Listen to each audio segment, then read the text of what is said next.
Pecado oculto e suas consequências. Culto de domingo, dia 8 de fevereiro de 2004. Bola de Neve Church. In Jesus we trust. In Jesus we trust.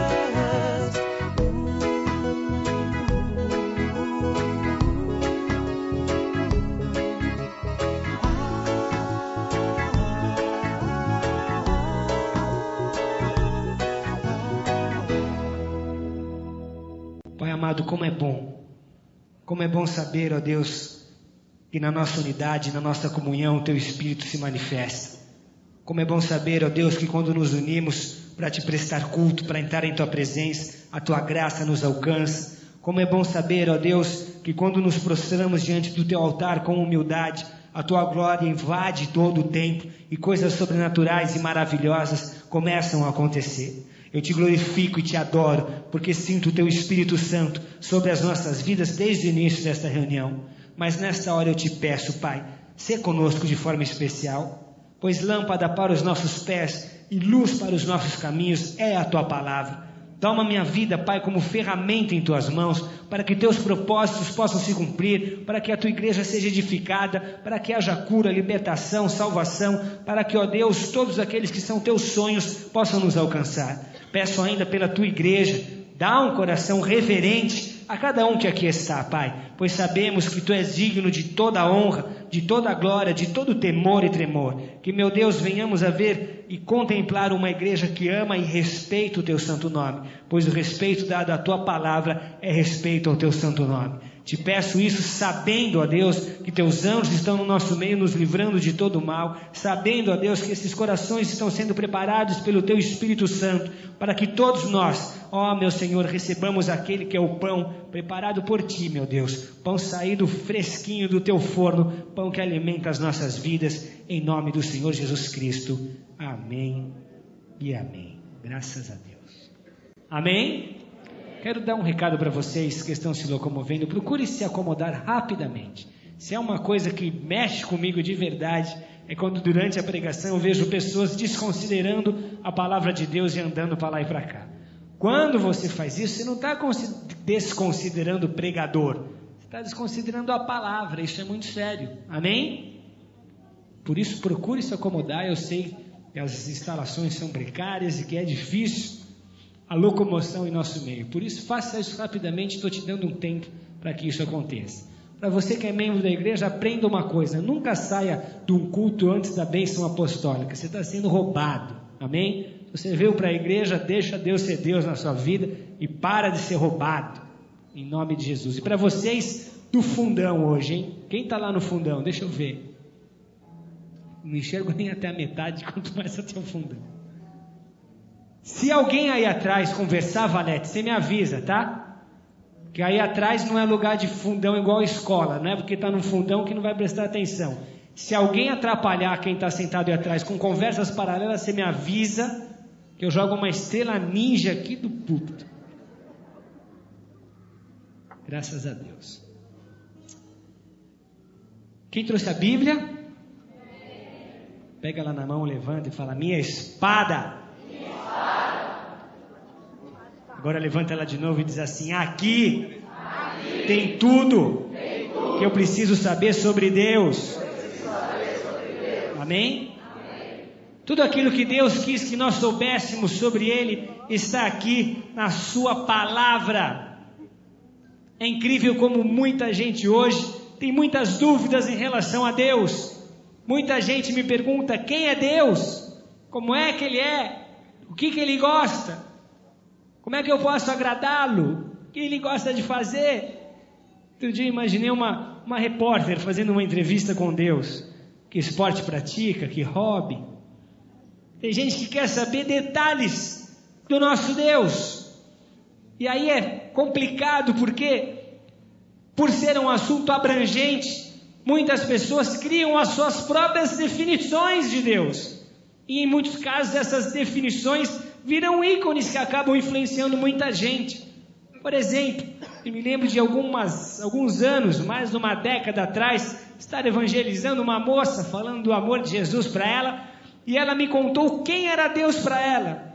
Deu 2, 3 dias, eu comecei a ler um livro do Marcelo Rubens Paiva, aquele moço que sofreu um acidente, ficou paraplégico, não sei quantos o conhecem, e nesse livro ele dava a definição dele de Deus, exatamente igual a daquela moça. Ela ouviu quem era Deus para ele, e Deus passou a ser aquilo que ele disse que era. Complicado mesmo, porque hoje não faltam fontes que trazem as suas definições de Deus, mas o que nós precisamos saber sobre ele está na palavra de Deus, amém?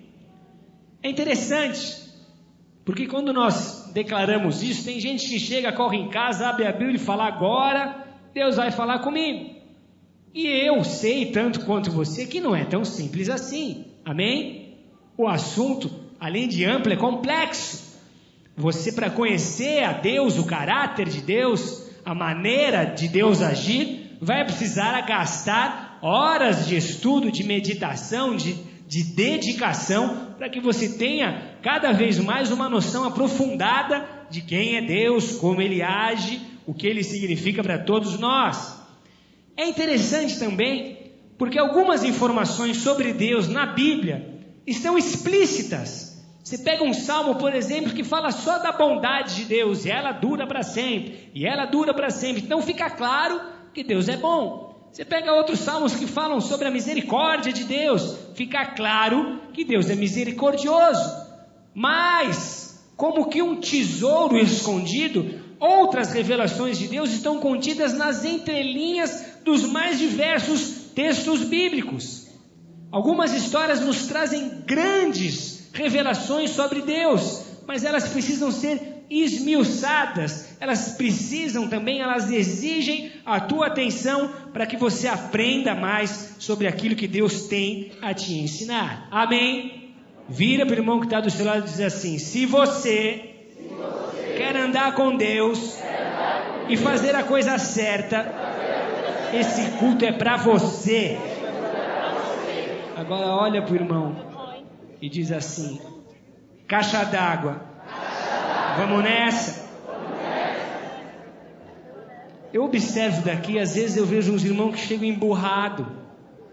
O irmão do lado está tentando estabelecer um contato, tenta olhar no olho, mas o cara emburrado, vem para a igreja emburrado, marrento, durão de coração. Vira para ele de novo e diz assim: essa marra que tu tem, qual é? Qual é, irmãozinho? Qual é?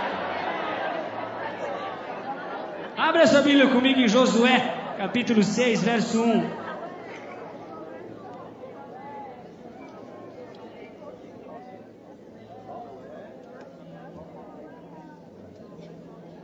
Livro de Josué, para você que é novato, Antigo Testamento, depois do Pentateuco. Em outras palavras, 6º livro.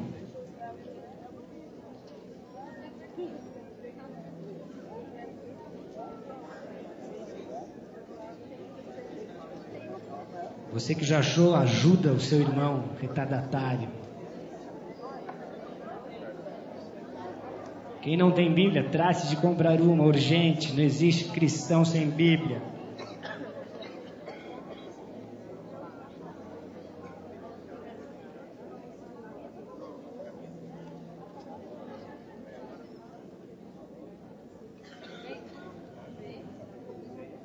Quem já achou, diga glória a Deus. Glória a Deus. Amém. Deixa a tua Bíblia aberta. Eu vou te dar algumas informações que vão te ajudar a compor o quadro. Não sei se todos sabem, mas o povo de Deus, antes de ser povo de Deus, passou por muitas fases e muitas etapas. Uma delas foi ficar como escravo no Egito durante 430 anos. E a outra foi ficar mais 40 anos no deserto. Depois disso, enquanto eles finalmente se transformariam num povo, Deus tinha esse plano para eles, de transformá-los numa nação. Para vocês terem uma ideia, como escravos, eles eram conhecidos como escravos hebreus. Deus tinha tantos planos para ele que mudaria até o nome desse povo, passaria a chamar-lhes de israelitas. Até então eles eram beduínos, um povo sem muita definição, sem muito rótulo, sem muita moral, mas Deus resgatou e restauraria aquele povo. Esse era o plano do Senhor, amém? Para que isso acontecesse, Deus trabalhou direitinho. Ele fez coisas grandes, de maneira que todos os outros povos, já solidificados, já edificados, já prósperos, pudessem enxergar Israel como um povo especial. Opa, tererê, quase eu caio. Como uma nação honrada. Quem imagina, já existem vários povos existentes, e aí um povo que era escravo, deixa de ser escravo e sai para querer ser povo. Se Deus não tivesse com eles, ninguém os respeitaria. Então Deus fez questão de botar a sua mão sobre esse povo para que eles começassem a ser respeitados por outros povos. Aquele povo se iniciando era parecido com um time pequeno de segunda divisão que quer aparecer num cenário de outros times existentes. Deus precisaria respaldar aquele povo para que os planos deles se cumprissem, de modo que, logo tirando esse povo do Egito, Deus já abre o Mar Vermelho, já realiza uma proeza tamanha que muitos povos começaram a temer a Israel. Opa, Israel está chegando, o Deus deles faz a diferença. Não foram poucas as vezes que Deus operou de forma sobrenatural para que esse seu povo fosse reconhecido como uma nação de Deus. Muitos povos, só de ouvir o nome israelitas, já se apavoravam com isso. Depois de 40 anos no deserto, esse povo finalmente estava para tomar posse da terra prometida. Deus chama Moisés e levanta Josué. E na liderança de Josué, esse povo ruma em busca daquela que seria a sua bênção, a sua terra que mana leite e mel, aquilo que eles tinham sonhado durante tanto tempo. Só que de cara, eles encontram uma cidade chamada Jericó. Deus os levou a essa cidade. A terra prometida, aquilo que Deus tinha para eles, era uma terra maravilhosa, mas estava ocupada. Abraão se estabeleceu ali, depois Isaac, depois Jacó. Só que em José, Jacó sai de Canaã, vai para o Egito, e agora Deus estava trazendo o seu povo de volta para Canaã. Amém? Eles eram poceiros daquela terra, e o povo de Deus teria que tirar aqueles poceiros dali para poder morar naquela terra. É aí que nós vemos então esse povo se aproximando de Jericó, se acampando ao redor de Jericó e se assustando com o que estavam vendo. Jericó era uma cidade próspera, era uma cidade rica, e era uma cidade que ficou muito conhecida pelas suas muralhas.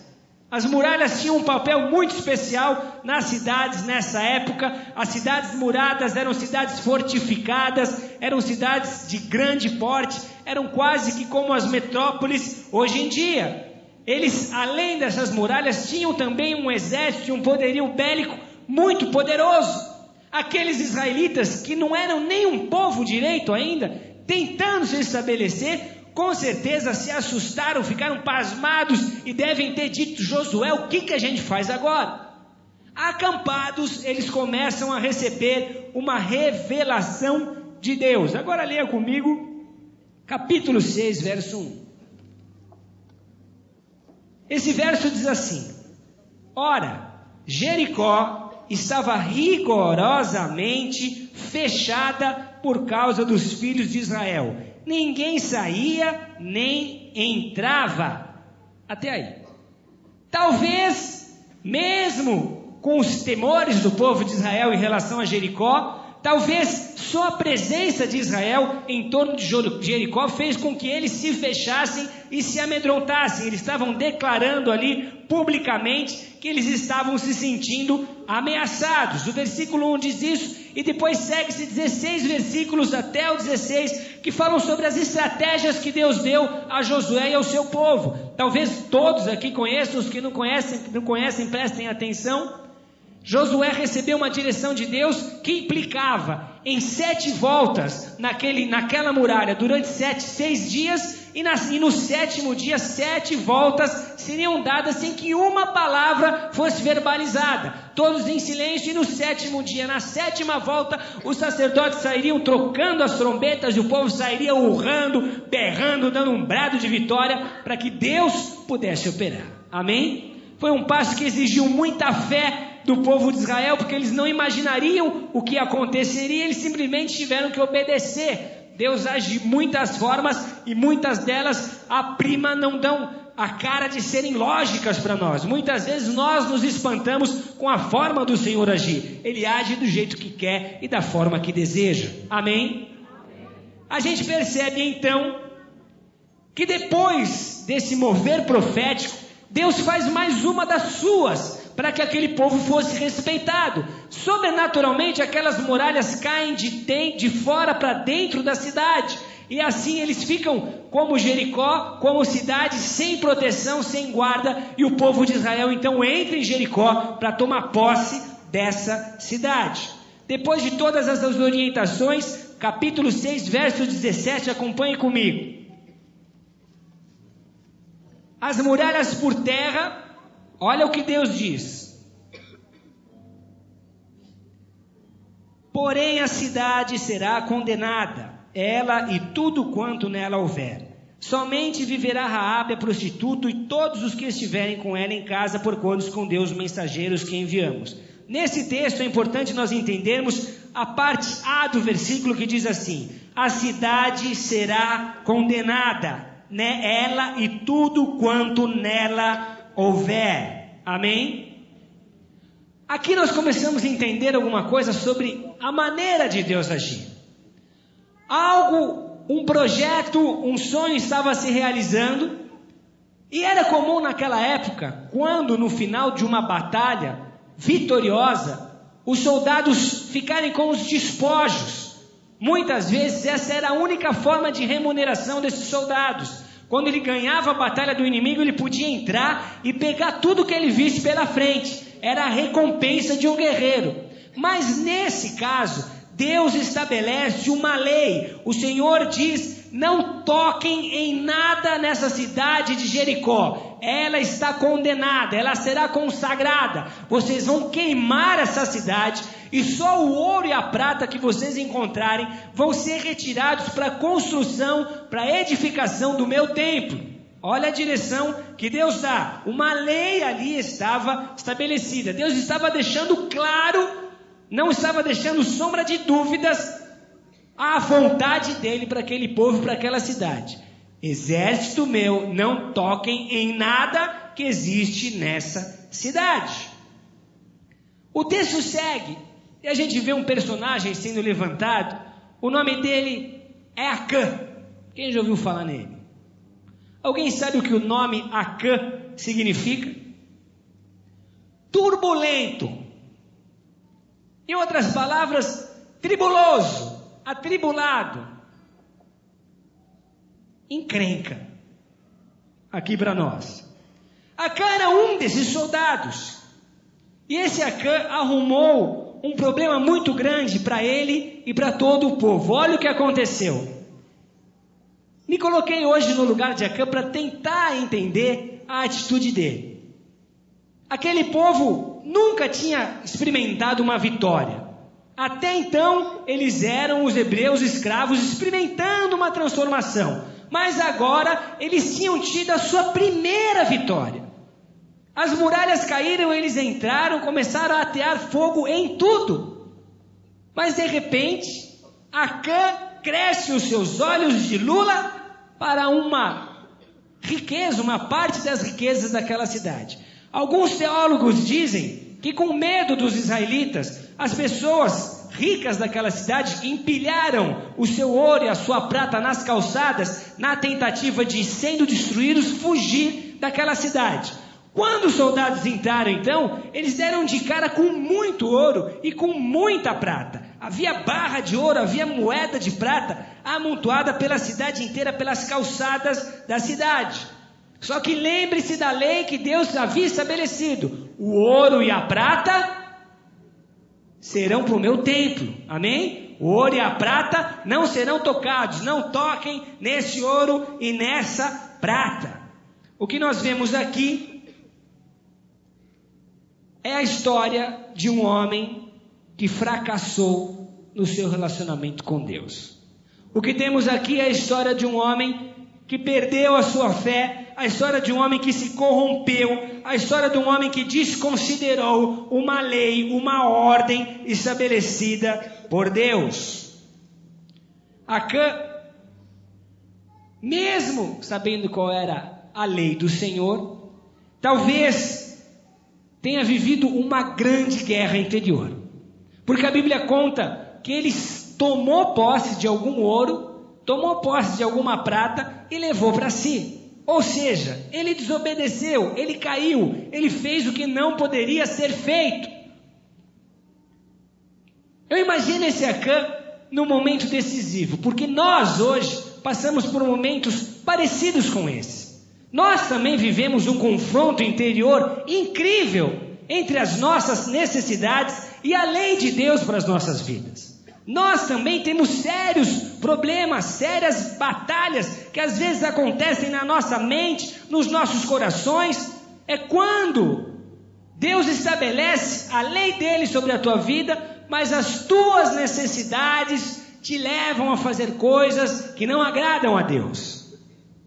Talvez Acã estivesse passando uma luta financeira, talvez o sonho dele fosse prosperar, fosse ficar rico, e a hora que ele olha para aquele ouro, mesmo sabendo que era errado, em seu coração, ele começa a cobiçar aquilo que não pertencia a ele.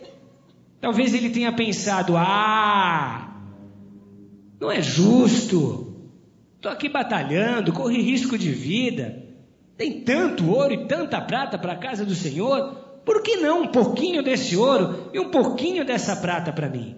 Minha família está lá em casa, minha esposa está dando um duro danado, meus filhos também, para que eu pudesse estar aqui na guerra, eu preciso levar alguma coisinha para eles. Eu preciso fazer isso, senão eu não vou estar satisfazendo o meu desejo. É incrível, mas esses são dias em que muitos de nós atravessamos fases em que parece que a única solução para as nossas vidas é fazer algo contra a lei de Deus para que os nossos sonhos, os nossos desejos sejam solucionados, sejam realizados.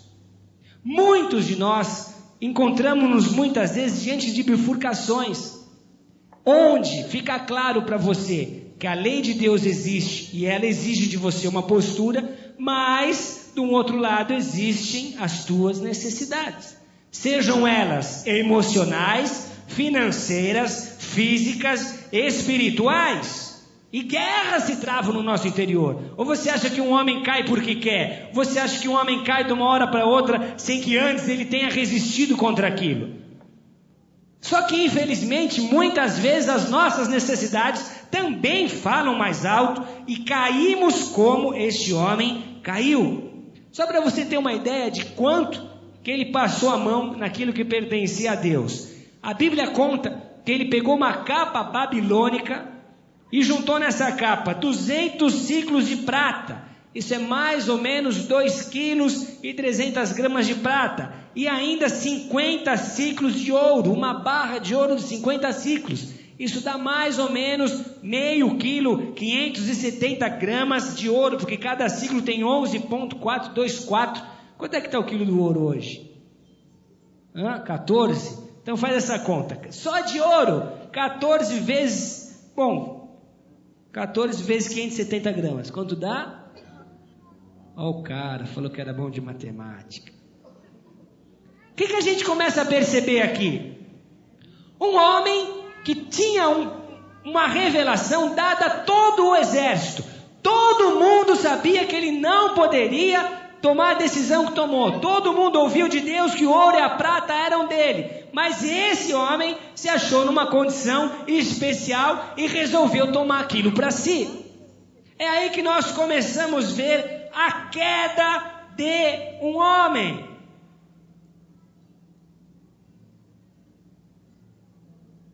Eu vejo hoje muita, mas muita gente mesmo fracassando. Pessoas que têm tudo para dar certo. Pessoas que são talentosas, pessoas que têm formação, pessoas que têm boa aparência, pessoas que têm um papo fluido, articulado, pessoas que têm condição de realizar grandes coisas, pessoas que só de olhar para ela você sabe que Deus tem grandes planos na vida dela, pessoas que só de olhar para ela você sabe que a vontade de Deus é que essa vida seja abençoada e experimente assim o seu carinho, o seu cuidado e o seu favor. Mas pessoas que diante dessa batalha se prostraram, pessoas que também, na sede de se satisfazer, ignoraram as leis de Deus. Pessoas que também, na sede de suprir os seus desejos, desconsideraram as leis de Deus. E pior do que isso, agem como esse homem agiu. Muita gente poderia achar que Acã estava desavisado. Ele pegou isso para ele, mas ele não sabia, talvez ele não tenha entendido direito. Não, a atitude que ele teve na sequência prova que não. Sabe por quê? Ele sabia que estava errado, sabia que estava desobedecendo. Tudo que ele pegou e juntou para si, ele guardou na sua cabana. Ele chegou, cavou um buraco, escondeu o ouro e a prata, fechou esse buraco, botou um pano em cima e falou: tá aí, ninguém vai ficar sabendo. Você acha que alguém que sabe que está errado fica escondendo isso dos outros? Se ele tivesse dúvida, se ele achasse que ele estava fazendo algo certo, ele não ia mostrar esse ouro, essa prata para os outros soldados. Ele sabia que estava errado. Não era um ato inconsciente, ele tinha consciência daquilo que ele estava fazendo. Do contrário, ele não enterraria aquele tesouro. Vira para o irmão que está do seu lado e diz assim: uma coisa é errar sem saber que está errando.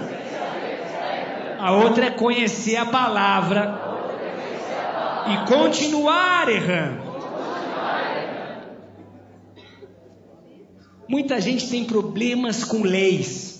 Tem gente que chega na igreja e fala: não acredito. Quer dizer que aqui tem lei? Vão me dar uma listinha do que eu posso, do que eu não posso fazer? Não, essa listinha nunca ninguém vai te dar aqui. Você só vai descobrir essa listinha se você ler a Bíblia e se você quiser seguir essa listinha. Amém? Mas se você achou que o andar com Deus ia eliminar da sua vida toda a lei, você deu um passo errado.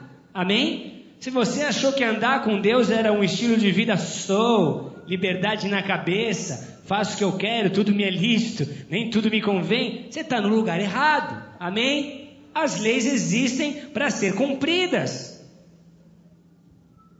É engraçado porque nós, peculiarmente, temos um jeitinho especial, nós brasileiros, de entendermos a lei, entendermos as leis.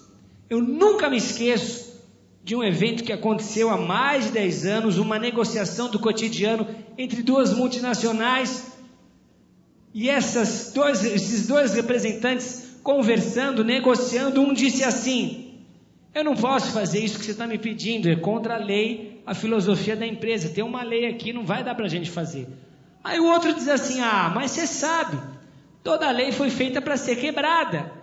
E o pior é que não é que o infeliz ainda concorda. Ele diz assim: é verdade, e quebrou a lei da empresa dele. Essa é uma filosofia e um modo de pensar que infelizmente nos contamina. Os frutos estão aí.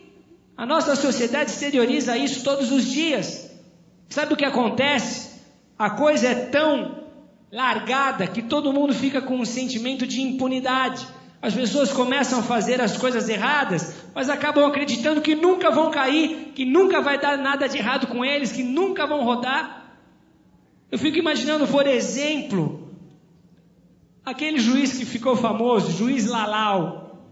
Você acha que um cara juiz, formado, com família, poderia ter feito o que fez? Roubado milhões?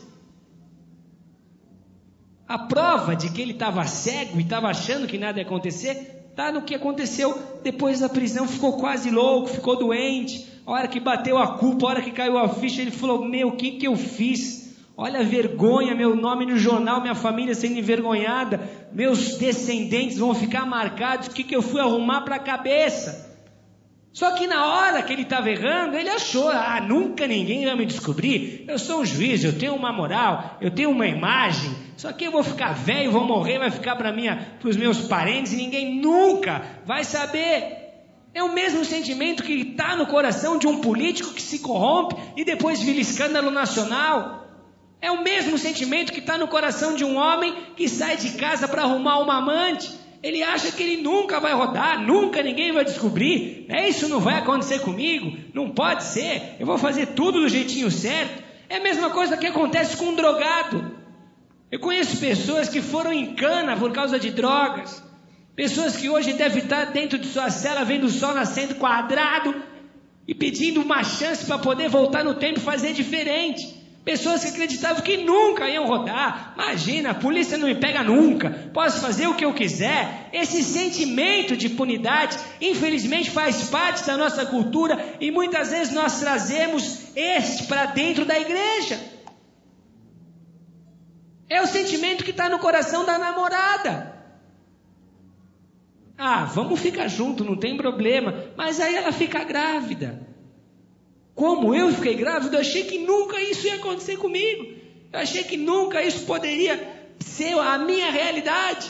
Quanta gente que está com AIDS hoje por causa disso. Imagina, AIDS é para gay, é para os outros caras. Isso comigo não acontece nunca. E não é que vai e acontece. É o sentimento que está no coração de muito pastor que cai.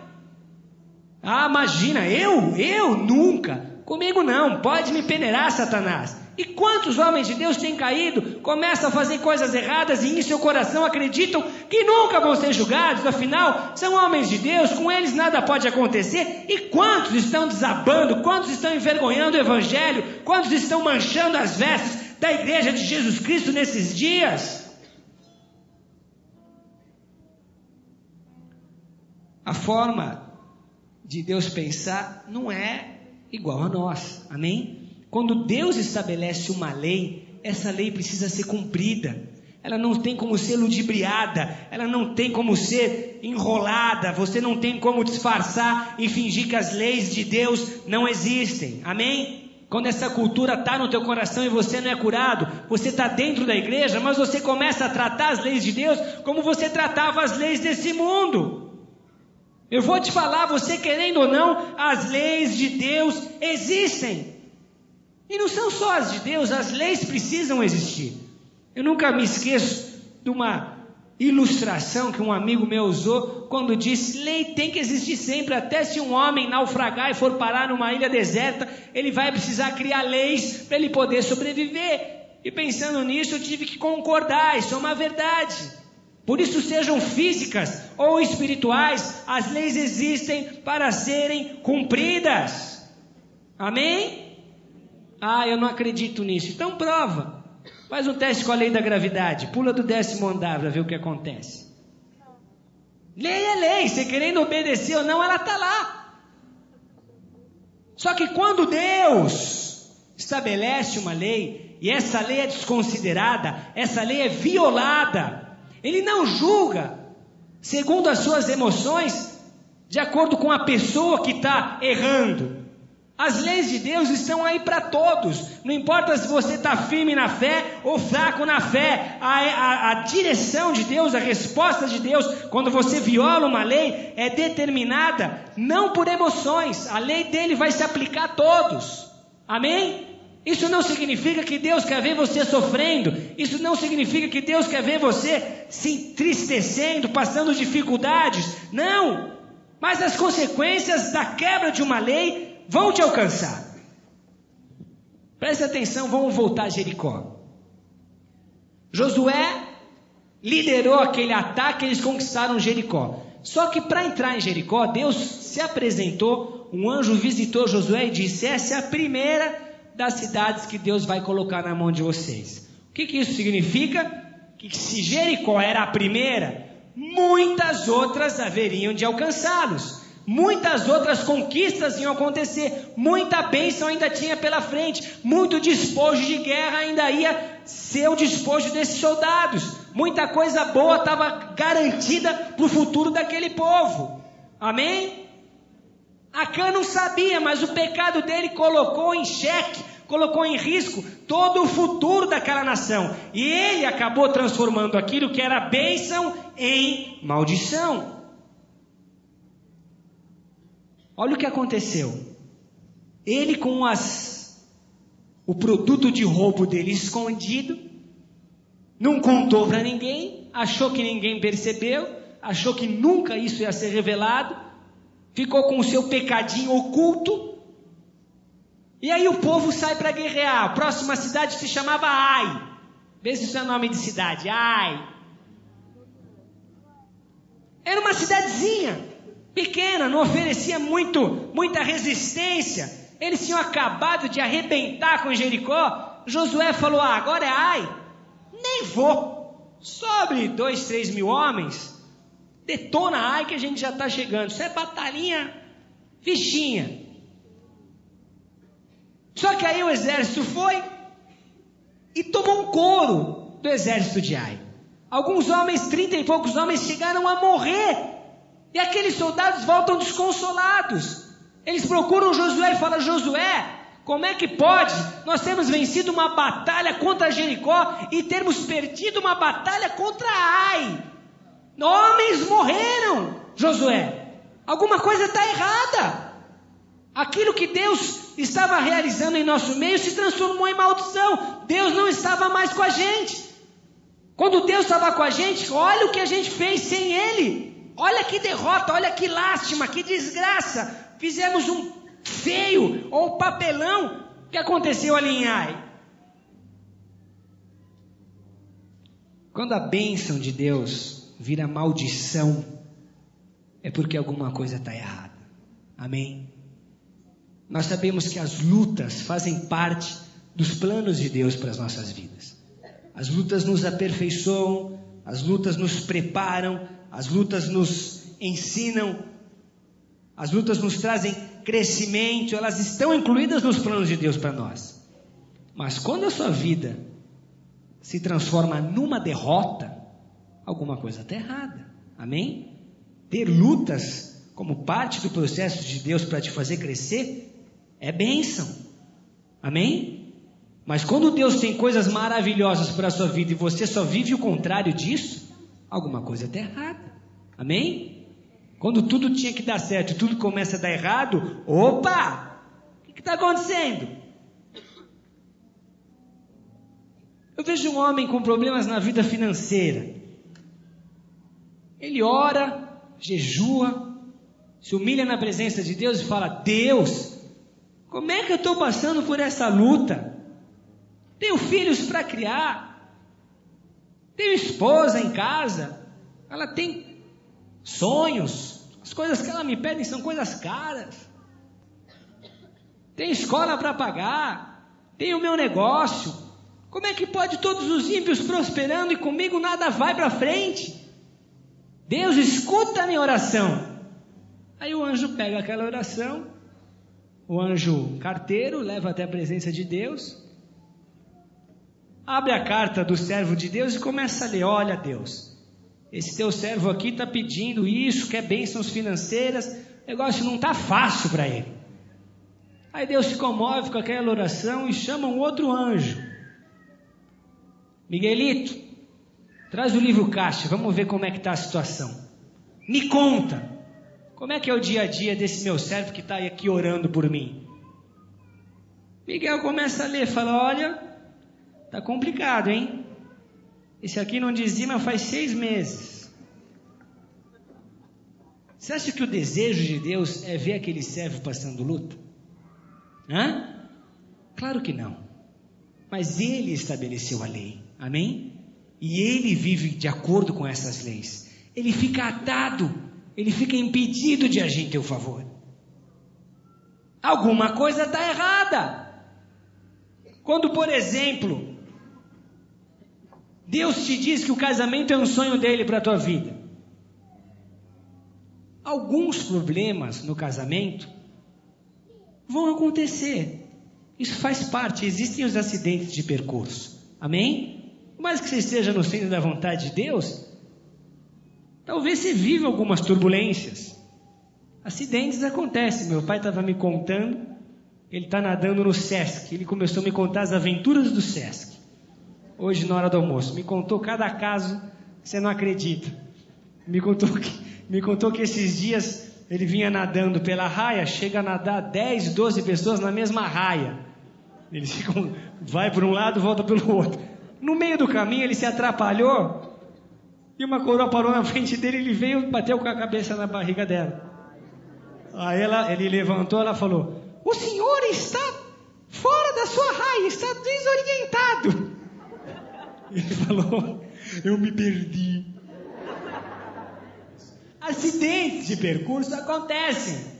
Às vezes você se desvia um pouco, você dá uma vacilada, dá uma bobeada. Quando vê, você tem uma trombada. Isso acontece no casamento. Tem gente que fala: casamento é a solução, não vejo a hora de esperar meu príncipe.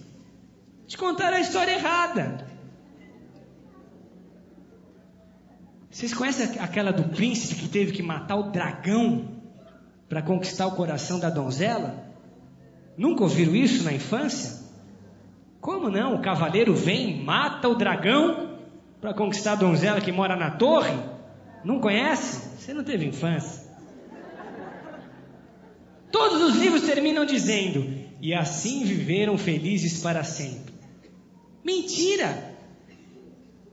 No 4º mês de casamento, a donzela traz a janta, o cavaleiro chega da rua cansado, a hora que ele olha para o prato de comida,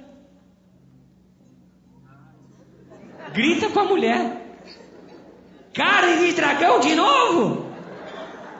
E ela ainda fala: você quer o quê? Ainda tem 700 quilos no freezer. Até a princesa tem problemas no seu casamento.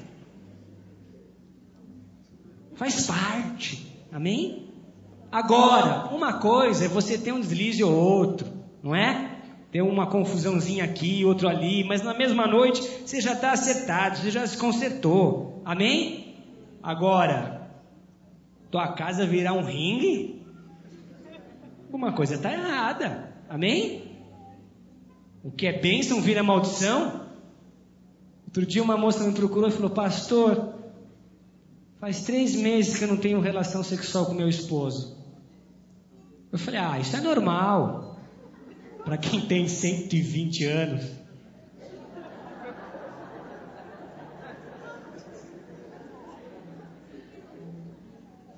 Um probleminha ou outro, uma fase de baixa.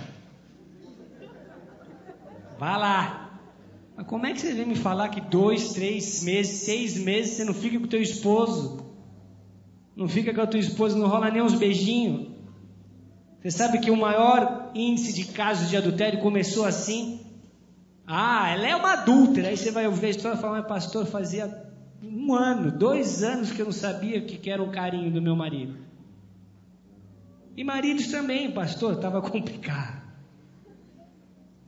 Uma dificuldadezinha ou outra, tudo bem.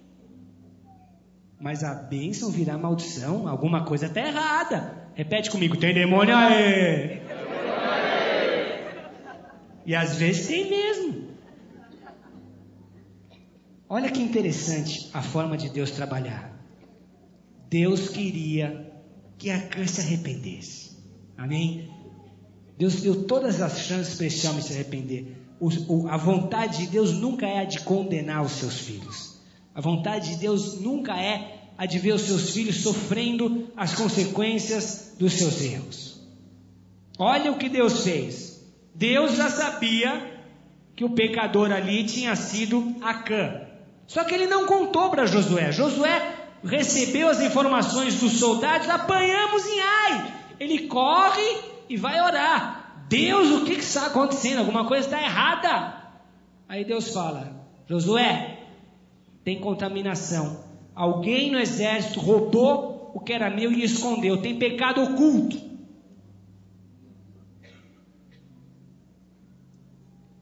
Eu me lembro de uma vez em 97, a gente fez uma barca para Florianópolis. De noite, um pouco antes da gente estar saindo para a igreja, 2 grandões apareceram numa picape fazendo o maior barulho, querendo arrumar encrenca. Eu desci e falei: o que está acontecendo? Eles falaram: teve 2 caras que jantaram no nosso restaurante. Daqui a pouco, na hora de pagar, passou o ônibus de vocês, eles correram do restaurante, pararam o ônibus, entraram e deixaram a conta pendurada. Eu falei: meu Deus, como é que a gente vai resolver isso agora? Eu falei: pai, tem 100 pessoas aqui, só tem o Espírito Santo para dar essa direção. Quem é que ia comer e fugir sem pagar? Voltando para o quarto, eu encontrei um amado, comecei a subir a escada com ele, contei o caso para ele. Falei: você não sabe o que aconteceu, tem um cara aí que 2 malucos comeram e não pagaram. Ele falou: sou eu mesmo. Olha o que Deus faz. 3 minutos depois já me levou no cara. Deus não podia ter feito isso com Josué? Josué, o nome dele é Acã, da tribo tal, ele é assim, baixinho, vai. Enquadra Acã. Sabe o que Deus fez? Deus disse: Josué, faz uma reunião, junta o povo. Você sabe quantas pessoas compunham o povo? Quase 3 milhões de pessoas. Eram 12 tribos. E olha o que Deus faz. Reúne a galera, que eu vou mostrar quem foi. Sabe quanto tempo demorou para juntar 3 milhões de pessoas? Quase 2 dias.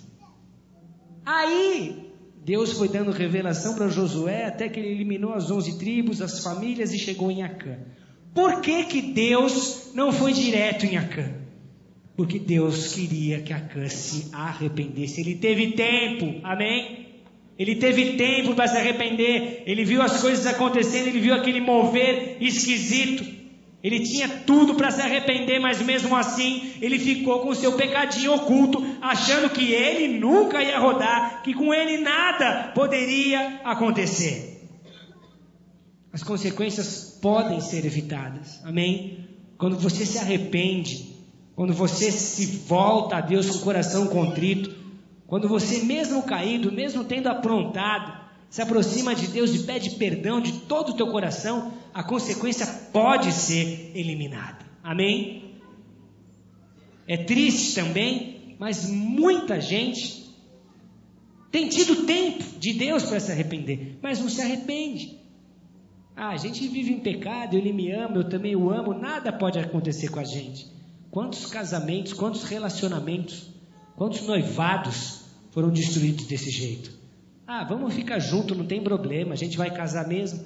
Peca, não conta para ninguém, vai escondendo o pecado. Quantos noivados eu vi sendo destruídos? Satanás bota uma na vida do cara, um na vida dela, desmancha, arrebenta, que você nunca mais vê os 2 juntos. Quantas vezes eu vi isso acontecendo? Agora, se há arrependimento, Deus muda esse quadro, amém? Se não houver arrependimento, ele te paralisa. O teu pecado te paralisa, você para de dar fruto, você para de produzir.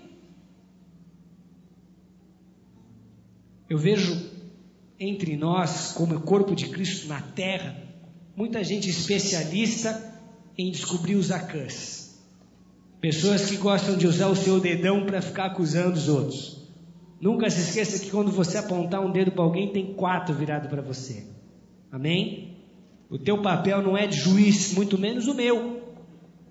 O teu papel é de tentar descobrir o Acã, não no meio do povo, mas no meio do teu coração, na tua vida. Porque dentro de nós, é bem possível que haja um pouquinho de Acã. Porque muitas vezes nós tomamos as nossas decisões motivados por desejos egoístas, querendo ver o nosso lado, querendo resolver a nossa situação, querendo resolver a nossa vida, satisfazer a nossa carne, os nossos desejos. Tem gente que fala: não, isso não é para mim, eu sou um pastor. Vai ler Ezequiel 34, o que Deus fala para os pastores que apacentam-se a si mesmos, querem cuidar das suas próprias vidas e não cuidam do rebanho. Quem é que está movendo o coração desse homem? É um pouquinho de Acã. Essa é uma noite que Deus vai te levar a lidar com essas situações na sua vida. Amém? Porque se você não resolve, se você não aproveita o tempo que Deus está te dando para se acertar, Você começa a viver o que Acã viveu. Ele foi destruído, a sua família foi destruída, tudo que ele tinha foi destruído, e o seu povo, Israel, foi prejudicado numa batalha. Vidas morreram por causa dele. Quantas pessoas eu escuto dizendo: pastor, ninguém tem nada a ver com a minha vida, eu faço o que eu quero, eu não tenho que dar conta para ninguém, meus pecados eu dou conta deles para Deus. Não, você amaldiçoa a tua família inteira. Quando o casamento foi destruído porque o filho viciado deu tanto problema em casa que o casamento dos pais terminou. Quanto filho cresce problemático porque o pai só aprontou a vida inteira e cresceram num lar dissolvido, divorciado. Quanta empresa quebra porque é liderada por uma pessoa descompromissada. Teus pecados são teus, mas eles influenciam quem está ao teu redor. Então, além de ir para o buraco, você leva quem está com você junto. Ah, o meu pecado é meu, é seu, mas as consequências vêm sobre a tua família, vêm sobre os teus amados, vêm sobre a tua esposa, sobre os teus filhos. Cuidado! O que Deus tem para nós é aquilo que nós, em louvor, declaramos aqui. Nem olhos viram, nem ouvidos ouviram, nem coração jamais sentiu.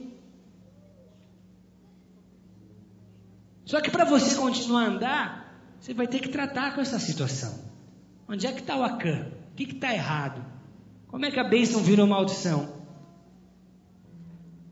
Uma oraçãozinha, uma vez ou outra, não ser respondida, vá lá. Amém? Você é um homem de Deus, às vezes Deus diz não. Agora, tudo que você ora dá errado. É que nem o Boni estava me contando, ele começou no mover ungido de Deus. Foi olhar para uma mulher enferma, outro dia ela morreu. Isso acontece. Agora, toda vez que ele for orar vai morrer alguém? Nenhuma oração dele vai ser respondida? Amém? Alguma coisa vai estar errada. Tudo que você faz está errado agora. Cadê a bênção de Deus que já te abençoou em outros tempos? As coisas vão mudar, mas desde que você se abra para tratar esse Acã que está te consumindo. Desde que você se arrependa no tempo que Deus tem te dado, para que Ele possa transformar o teu viver. O problema, sabe qual é? É a guerra do desgaste. Quando você está disposto a perder, para poder chegar diante de Deus e falar: Pai, o que eu estou fazendo de errado? Quanto teu coração já se endureceu, quanto que você já está insensível às perdas e aos prejuízos. Quanta coisa ruim já aconteceu, em vez de você falar: Pai, o que está errado, você fala: é a vida. O diabo matando, roubando, destruindo, te arrebentando. É a vida, isso acontece.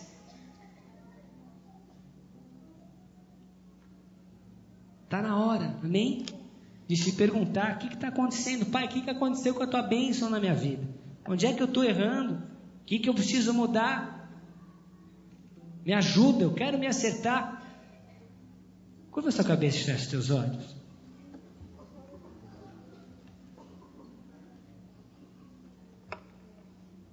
Vai esperar acontecer mais o quê? Vai esperar o casamento do espaço? A empresa quebrar?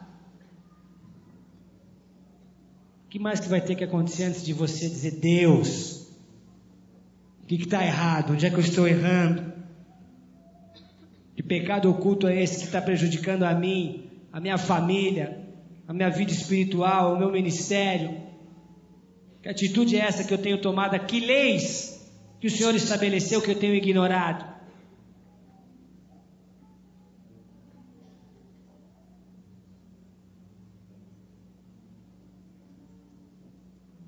Eu não sei quanto a você, mas eu quero todas as bênçãos do Senhor sobre a minha vida. Imagina que terrível coisa seria chegar na presença de Deus e descobrir que de tudo que Ele tinha para você, você não viveu nem metade. As consequências virão, mas Deus quer que você se arrependa antes disso. Um Acã pode ser um vício, pode ser um hábito, entre um e o outro sempre vai ser um pecado. Sempre vai ser uma transgressão à lei de Deus. E um homem que anda com Deus, um homem... Também o que não anda com Deus nunca faz nada errado sem saber que está errado. Porque o Espírito de Deus mostra. Quando você erra, Ele incomoda, Ele aponta. Ninguém faz alguma coisa errada sem saber que aquilo é errado.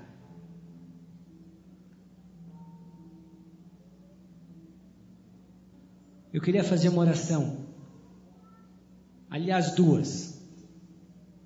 Primeiro, pela vida daqueles que estão aqui hoje e perceberam que em função de atitudes erradas que têm tomado e perceberam que têm, de uma forma ou de outra, ignorado as leis de Deus, mas hoje querem ver mudança. Hoje querem experimentar um novo caminho, um novo tempo, um refrigério de Deus. Primeiro, uma oração por você que talvez esteja nos visitando. Ouviu a palavra, ela fez sentido, algumas pecinhas do quebra-cabeça se encaixaram. Você concluiu que o que falta aí é Deus. Então faltava. Porque se você for sincero, se você desejar, Ele hoje entra no teu coração.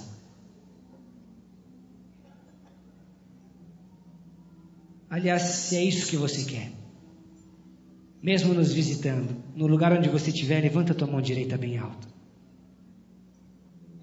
Fica com ela levantada. Isso é um sinal que você está dando para Deus. Se você levantou a mão, fica de pé no seu lugar, eu quero fazer uma oração por você.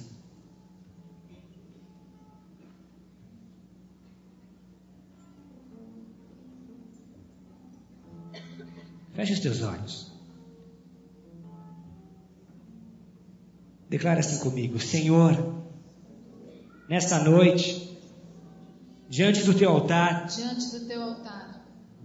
eu me derramo, eu abro meu coração, para receber a Jesus Cristo, como meu único, e suficiente, Senhor e Salvador.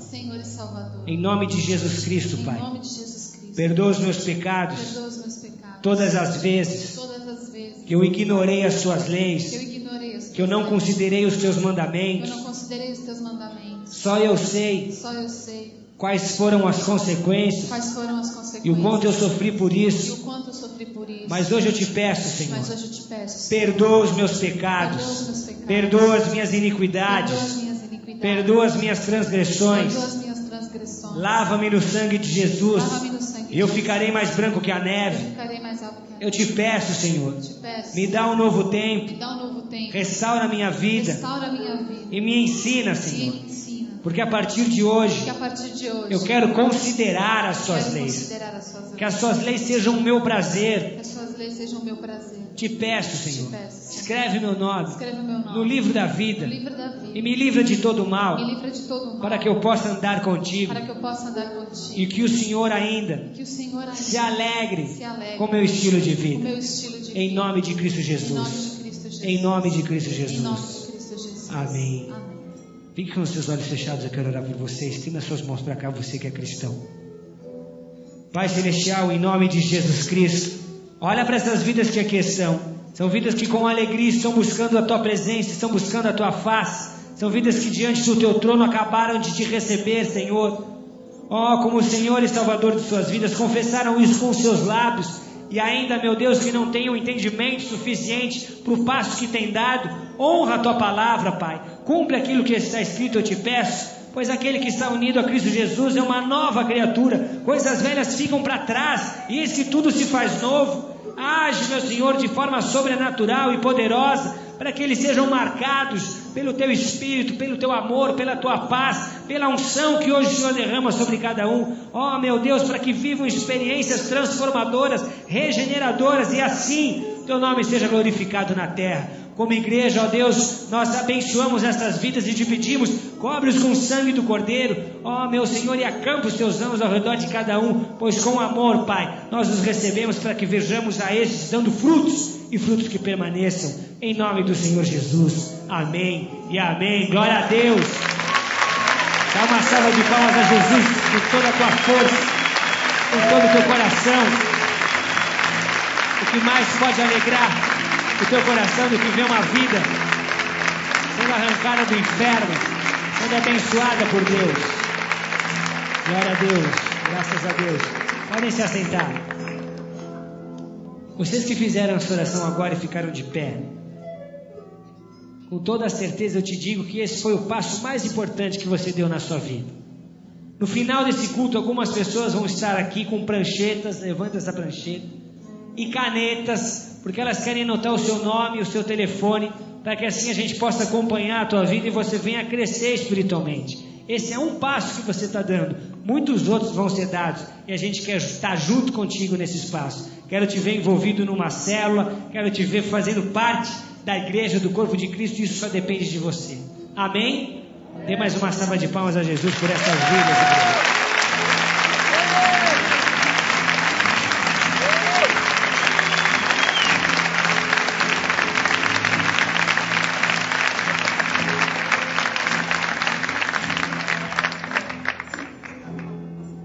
Agora é contigo. Cristão, tem um conhecimento razoável do Evangelho, conhecimento suficiente para saber o que é certo e errado. Conscientemente, você fez o que era errado ou talvez esteja fazendo. Deus te deu uma direção, você não seguiu essa direção. Você seguiu os seus desejos. Você seguiu o que o teu coração mandou você seguir, se esquecendo de que ele é corrupto e enganoso. Deus estabeleceu padrões, ele te deu leis. Essas leis são para o teu próprio bem, mas você insistiu em fazer a coisa errada. Esse sentimento de que nada vai me acontecer, até o momento, era o teu sentimento. Eu conheço o pastor, a gente é amigo. Qualquer coisa ele ora e Deus me ajuda. Então Deus está me usando para te avisar. Se não houver arrependimento, haverá consequências. E elas são sérias. Como Deus quis o arrependimento de Acã, Ele quer o nosso também. Alguma coisa está errada. A bênção de Deus não é a mesma. As coisas não fluem como fluíam. As coisas não acontecem como estavam acontecendo. Está difícil até sentir a presença de Deus como um dia você já sentiu. Alguma coisa está errada. O que era para ser bênção virou maldição. Alguma coisa está errada. Com Deus, não. Onde é que está o seu Acã? Feche os olhos. É hora de olhar para si mesmo.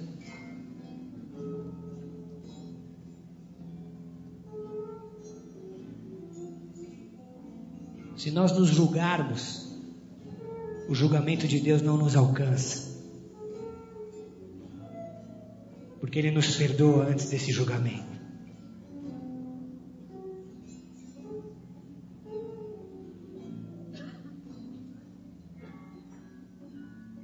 Acã foi destruído, mas nós não precisamos ser.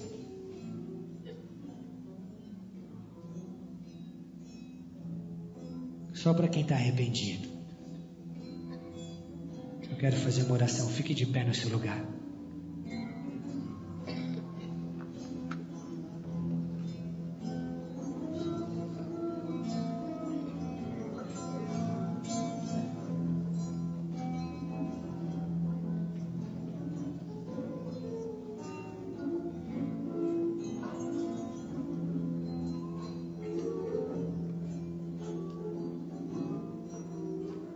A fé de Acã fracassou. A cobiça o levou a fazer aquilo que ele não deveria fazer. A vontade de satisfazer seus desejos o levou a pecar. Talvez isso tenha acontecido contigo. Mais uma coisa que eu aprendi sobre o caráter de Deus. Arrependimento é diferente de remorso. E Ele perdoa quem está arrependido. Remorso é aquela sensação de mal-estar que aparece quando você peca. Arrependimento é dor. Arrependimento traz uma proposta de mudança. Uma mulher adúltera foi pega em adultério, queriam apedrejá-la, levaram-a a Jesus. Ele disse: quem não tiver pecado, atire a primeira pedra. Mas completou: mulher, vá e não peques mais.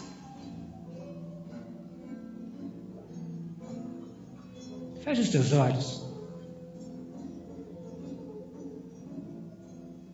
A misericórdia do Senhor está nesse lugar. E eu sou o primeiro a precisar dessa misericórdia.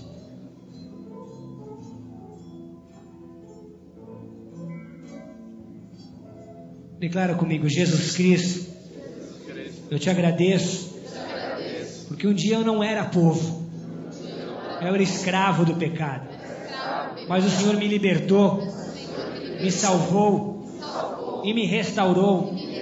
Eu experimentei os teus milagres, experimentei as suas bênçãos, vi o teu sobrenatural em meu favor, mas hoje, Senhor, eu sei, tenho consciência que tenho desconsiderado algumas leis que o Senhor estabeleceu.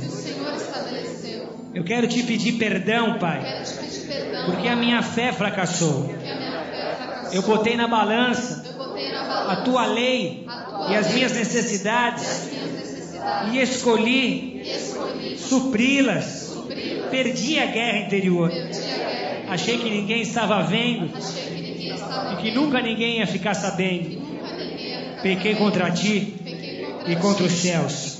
Mas hoje, Senhor, eu não mais escondo este pecado que estava oculto, mas antes confesso os meus pecados em nome de Jesus Cristo, Pai, porque sei que o Senhor estabeleceu as suas leis e elas são inegociáveis, não são flexíveis. O Senhor mesmo age de acordo com essas leis. Por isso me perdoa, Senhor, em nome de Jesus Cristo, porque hoje eu entrego a minha vida nas suas mãos e confesso a minha verdade. Me livra, Senhor, de toda consequência, de todo poder de destruição, porque sei que o Senhor tem me dado tempo para me arrepender. E hoje, Senhor, eu me arrependo e te peço, me ajuda a fazer a coisa certa, porque eu não aceito mais ver a tua bênção se transformando em maldição na minha vida. Se alguma coisa estava errada, que hoje o teu conserto venha sobre a minha vida, sobre o meu casamento, sobre as minhas finanças, sobre o meu lar, sobre o meu ministério, sobre a minha vida espiritual, em nome de Jesus Cristo, Pai, porque o Senhor me apontou o erro, e arrependido, Pai, eu recebo o teu perdão e a tua restauração, em nome de Jesus Cristo. Renova a nossa aliança, renova a nossa aliança, porque eu quero marchar, quero conquistar cidades, assim como Israel, porque hoje eu estou lidando com Acã na minha vida, em nome de Jesus Cristo.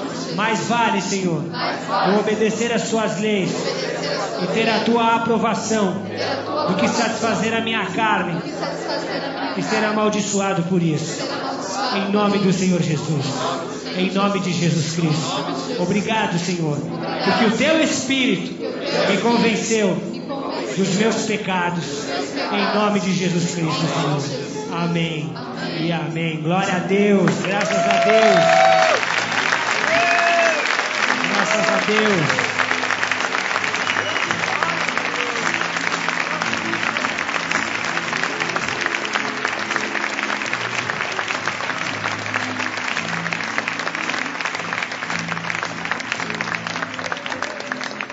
Quando Israel eliminou Acã, ele voltou a prosperar, voltou a conquistar, voltou a produzir, voltou a andar para frente. Amém? É isso que vai acontecer com a tua vida em nome de Jesus Cristo. A misericórdia e a graça do Senhor, o perdão do Senhor te alcançou hoje. Agora vá e não peques mais. Amém? Deus vai te dar força para isso. Dá a mão para quem está do seu lado.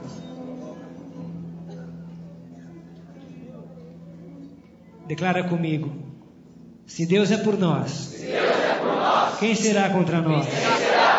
O Senhor é o meu pastor, e nada me faltará. Oremos juntos. Pai nosso que estás nos céus, santificado seja o teu nome. Venha a nós o teu reino. Seja feita a tua vontade, assim na terra como nos céus. O pão nosso de cada dia nos dai hoje. Perdoa as nossas dívidas, assim como nós perdoamos aos nossos devedores.